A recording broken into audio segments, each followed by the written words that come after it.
Hi everybody, Dan Illman, Matt Bernier, the DRF Bets Race of the Day for Friday, October the 5th, race number 9 at Keeneland on opening day of the 2018 fall meeting. It's the Grade 1 Darley Alcibiades Stakes. You can bet the race, you can bet the card, you can bet the meet with a DRF Bets account. Sign up, get a 300% deposit match at bets.drf.com. Let's take a look at this field of 2-year-old fillies getting set to go a mile and a 16th for $400,000 in an important Breeders' Cup Juvenile Fillies Prep. You can access free formulator past performances for the Alcibiades on the Race of the Day event page at drf.com. Download them, handicap along with us. We'll take the field in post position order, beginning with the number 1, Reflect. And Matt, Reflect ran a pretty fast race 2 starts back against Bellafina, who might now be the favorite for the Breeders' Cup Juvenile Fillies after her sparkling effort last weekend at Santa Anita in the Chandelier. And last time out in the spin-away, I don't think she disgraced herself at all. That pace was fast, and she middle moved into it. No, I don't think she ran poorly up at Saratoga either, but I have to be honest with you, I've never thought of her as a two-turn type. I think she is ultimately, whenever I see Trap Shot, I think you're going to be more of a sprinter, and unfortunately for her, this time of year, you need to find out if 2 turns is within her scope. I know it's only a mile and a 16th, but ultimately, I'm not convinced this is what she is, and I think down the road she'll be better going 1 turn. Her dam, though, is a half to the Grade 3 stakes winning Dirt Rat or Edge of Reality. I think he won the Smarty Jones Stakes at Parks going 2 turns. And Reflect goes out for trainer Keith DeZormo, whose 2-year-olds usually improve with a race or 2 or 3 under their belts. Here's the formulator fact for Reflect and DeZormo. Past 5 years, 2-year-olds on dirt, 3rd start off the bench, 45% winners, 8 of 11 in the board, $3.67 ROI. This horse could take advantage of a nice inside post position and a fast pace up front. The 2 is Meadow Dance. This is a filly who I thought ran okay last time out in the Arlington, Washington Lassie against Into Trouble. That seemed like a pretty fast pace. She was up close to it, and then she tired late. 2 starts back, she ran a big race on dirt at Ellis Park, and I think dirt's her surface. Yeah, well, that's kind of the way that I looked at the Arlington, Washington kind of race. I thought it was a more matter of maybe she just didn't handle the synthetic as opposed to the dirt, because I tell you what, that way that she won and broke her maiden in the Ellis Park race, she's loaded up behind horses. It took her forever to finally find a seam, and when she did, she finished like a house of fire. She galloped out very, very well. Now, it goes, we have to talk about it. The race has come back very, very weak at this point. So was it more of an optical illusion that she just beat a bunch of horses that may or may not be able to run? Or did she really actually run that well? I thought it was a promising enough effort. And if you're looking for a price, 15 to 1, I think you could do worse than a horse like this. And while you worry about the Jimmy Creeds as the distances get longer, there is some stamina on the bottom of this pedigree. The dam's a half to a stakes-winning turf router, and the second dam was Grade 3 stakes placed going a mile and an 1/8 on the dirt. So I think Meadow Dance, especially with this nice inside post, can get the mile and a 16th. The 3 is Restless Rider going out for Kenny McPeak, and boy was she good too back in the debutante at Churchill Downs. That was a race in which she was right in behind a horse that just went wrong, and she checked terribly and might have lost 3 to 5 lengths entering the final turn. Brian Hernandez Jr. didn't panic. He knew what he was on. He ended up going 4 wide, and he smoked that field by 11 lengths. Now, in the spin away, she ran okay. She ran a good second. The last move was the best move. Sipacan Harbor made the last move on Restless Rider. The question is, can she get the 2 turns, because she's getting Lasix for the first time, and that's been a big move for Kenny McPeak.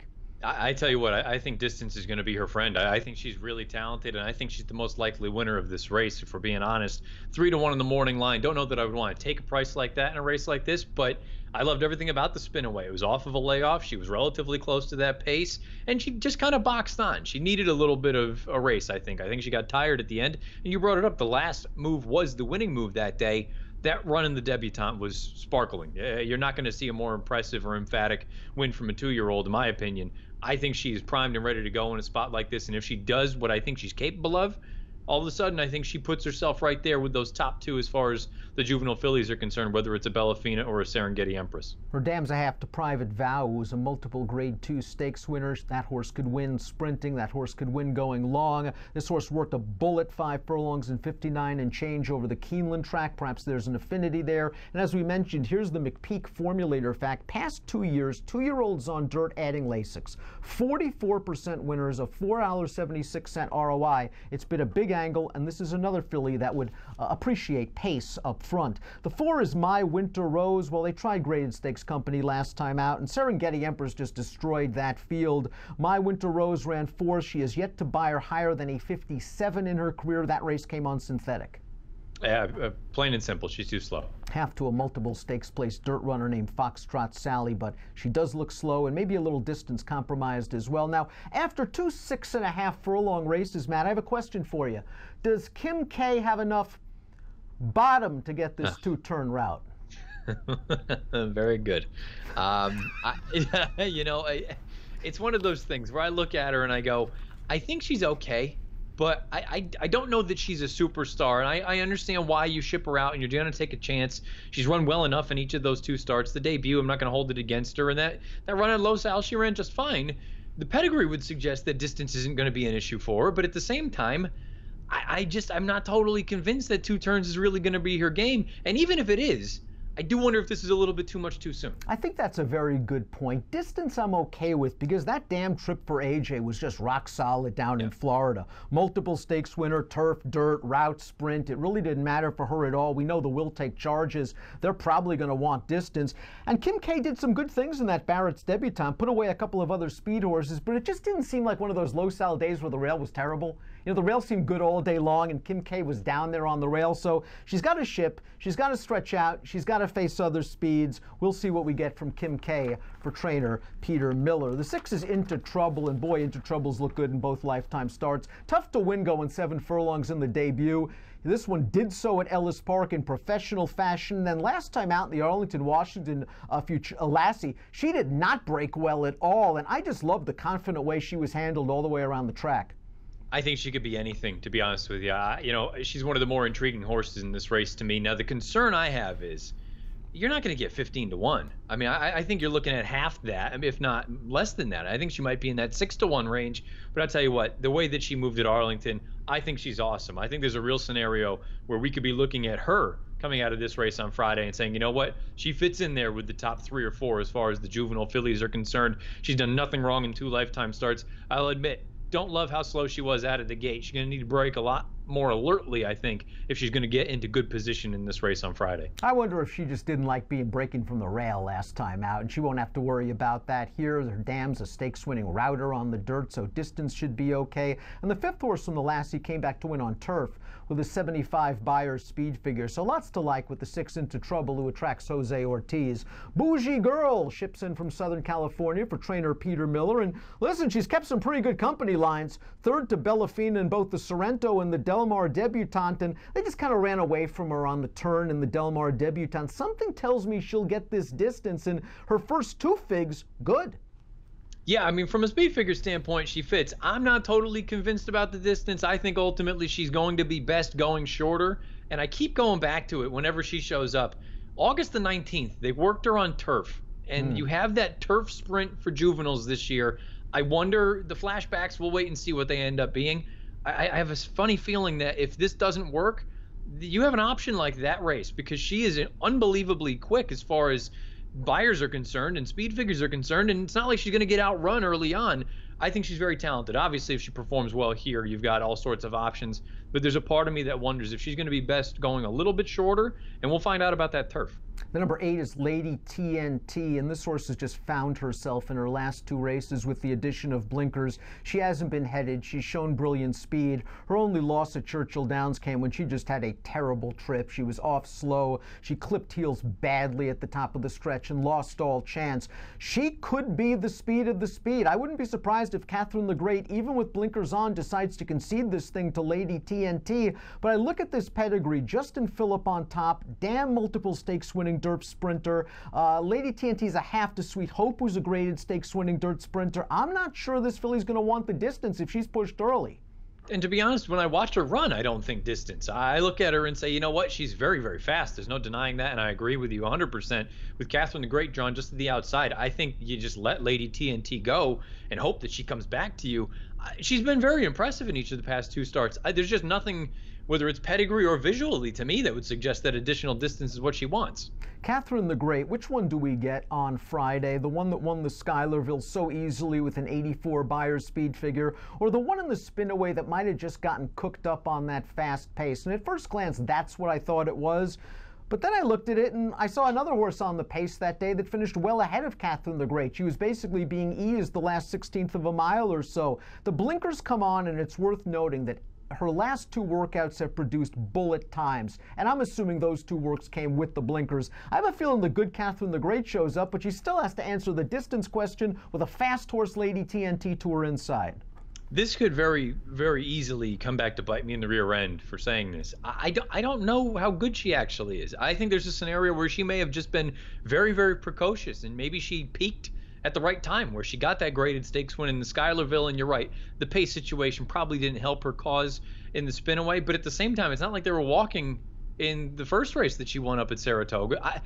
There's a serious part of me that just wonders, she's going to prove to me that she is actually this good, and she wasn't just sort of a flash in the pan. Malocchio looked really good 2 starts back at Delaware, going 5.5 furlongs, beating a couple of minor next out winners. I thought she got a lot of valuable experience in that race, being in behind horses, getting dirt kicked in her face entering the turn, then angling to the outside and putting the field away. Considering that she's a daughter of Orb, you understand completely why they ran her on turf last time out at Monmouth, and all things considered, I thought she ran really, really well. Malocchio now gets Johnny Velasquez. I like her tactical running gear. At 12-1 in the morning line, listen, there are worse long shots to like than this filly. You know, the adage that we all talk about as horse players, there's no such thing as a trip in a slow race. This is the kind of horse that makes me look at that sort of statement and go, well, did you see what happened to her going into the far turn where she gets shuffled back to last and still almost loops the field 7 paths off the far turn and nearly gets there? I understand that maybe the race has not come back sparkling, but you have had the 6th place finisher come back to earn a 64, so it's not like that race has been a total disaster. And you're right, she was visually very impressive in that run 2 starts back. There's a part of me that does wonder, is the dirt actually what she wants? Maybe she's one of those few orbs that's better off on the main track as opposed to the turf. I don't think the 2 turns is an issue for her. I think she's interesting. Well, the female family's all dirt. Dam Stakes placed dirt sprinter. Malocchio's a half to Saratoga heater, a stakes winning dirt sprinter as well. Very interesting, especially with that route race on turf under her girth. The 11 is somewhere. This is a half to Big Trouble. Grade 3 stakes winning sprinter is a 2-year-old. Got the win last time out at Indiana Grand. I know it was only a 64 Buyer's speed figure, but it was a professional enough performance. Distance to me is a question. I know the quality roads can go 2 turns, but I wonder how this filly will fare at a mile and a 16th. No, I agree with that. I think it is interesting too. You take a look at the pattern. It feels like when she comes off the bench, she needs a race, whether it was in the career debut or that run in the Ellis Park debutante. And then the second off the bench, she takes a pretty significant step forward. This will be the first time we get a 3rd start off the bench. Who knows if that's going to be a good thing or a bad thing. Abo improved by leaps and bounds with the addition of Lasix and blinkers. She gets stamina from her sire, Union Rags. The Dam Madalena was a graded stakes winning sprinter. This filly is a half to Burn Identity, who is a graded stakes winning sprinter, but also could go middle distances. A little slow on figs. Yeah, that's kind of the way that I looked at it. I'm not totally convinced that she's ready for a stage like this, pedigree-wise. I think distance is going to be her friend. You see Union Rags there, but at the same time, she's just very slow. Chocolate Kisses didn't get an ideal trip on turf, I didn't think, in the P.G. Johnson last time out. A, it was yielding ground. B, she was wide around both turns while the winner saved ground every step of the way and shot up the rail. Her prior turf race is good, and her off-the-turf career debut was good, but I look at this pedigree. A half to Synchrony, who we'll see in the Shadwell Turf Mile on Saturday. The Dam, a graded stakes winner on turf. And I wonder if Cassie had it right running this horse on the grass and is just taking a shot here. Yeah, that's how I approached it. And I think it's a scenario where you take a chance in a race like this because you have already run 2 turns where most of these girls are going to be trying it for the first time. And if it doesn't work, you always go back to the turf. I think a combination of things in that P.G. Johnson, you brought up the trip, and also she may or may not have loved the yielding ground. I think you get her back to firm turf, I think she'll be just fine. But there's one thing that she will like, and that is distance, especially if there is pace. Chocolate Kisses, big price on the morning line for Cassie. I think she has some ability. I'm going to wait for turf. The 14 Bella Ciao almost pulled up the upset of upsets. I know Saratoga's the graveyard of favorites, but she was 125-1 4-1 on the spin away, and she poked her nose in front turning into the stretch before paying the price. Now, she was all out from about 3 furlongs to go. She was also making that move into the hottest part of the pace while 4 wide. Tough outside post position, and has to answer the 2-turn question. Yeah, there's just too many things going against her in a spot I think Luis Saez has to use in order not to get hung too far wide. Let's say that 5 times fast going into the first turn. I think you've got to use a little bit of your horse early on to try to establish some position, because if you don't, you run the risk of being hung 10 wide going into the first turn. I just think there's too much going against her. She might be able to run, though. Let's take a look at our top selections for the Grade 1 Alcibiades Stakes. You can go so many different ways. You went with Malocchio, a horse that I'm certainly using in multiple race wagers, but you would bet this horse to win at 12-1 based on what you've seen from her last 2. Yeah, I don't think that turf race was nearly as bad as it may look on paper, especially from a speed figure standpoint. And I really like that run 2 starts back. There's a part of me that believes she's going to be better on the main track. She has the 2 turns, and she's shown that that's not going to be an issue for her. If you think she's anywhere in that double-digit range, whether she's, a high single-digit, low double-digit sort of number, I think she's real interesting in here. But I have to be honest, I think Restless Rider, this race goes through her. If she does what she's supposed to do, I think she not only wins this race, but she stamps herself as an alternative to those top 2 in the juvenile fillies. I just can't get that debutante out of my mind. Yeah. I know she didn't beat the strongest field in the world, but 2-year-old fillies usually don't overcome that sort of trouble. And that was a nice hard race in the spin-away, I think, to get her ready for her 2-turn debut. And again, Kenny McPeek adding Lasix has been a very powerful move with 2-year-olds in the past. I'm going to go 3, 8, 7, and 10 in the Alcibiades. You're going with the 10 and the 3. Any others? 6 and 2. Should be a fun race, the Grade 1 Darley Alcibiades on opening day of the Keeneland Fall Meet. It's one of 2 graded stakes and very important Breeders' Cup preps on Friday. Bet them both with a DRF Bets account. Sign up, be rewarded with a 300% deposit match at bets.drf.com. Approximate post time for the Darley Alcibiades is 5:30 Eastern. Best of luck.